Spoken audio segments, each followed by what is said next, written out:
គឺស្ដីបាទ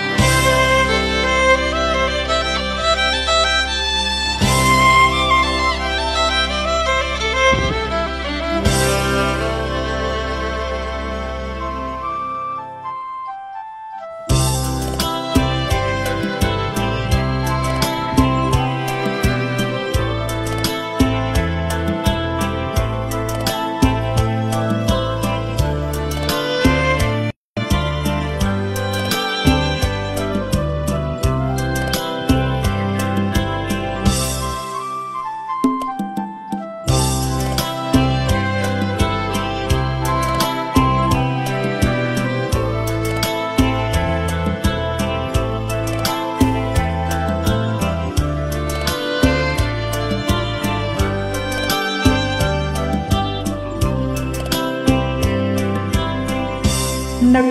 ណាស់នឹកណាស់នឹកណាស់ណាអូនសូនជីវិតក៏នៅតែនឹករត់អូនដល់ថ្ងៃស្រមៃដល់ព្រឹកថាសែនរលឹកមែនអូនអងបងនឹកអូនណាស់នឹកណាស់នឹកណាស់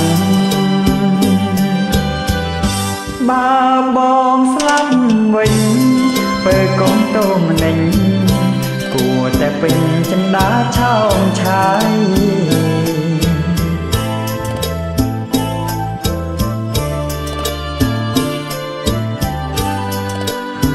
យកដេកថ្មីទៅថាលេងទេអូន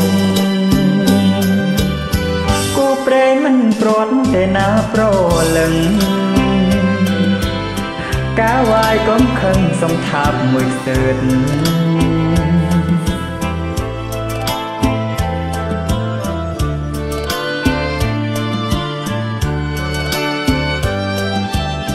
កូនយើងឃើញតាអូន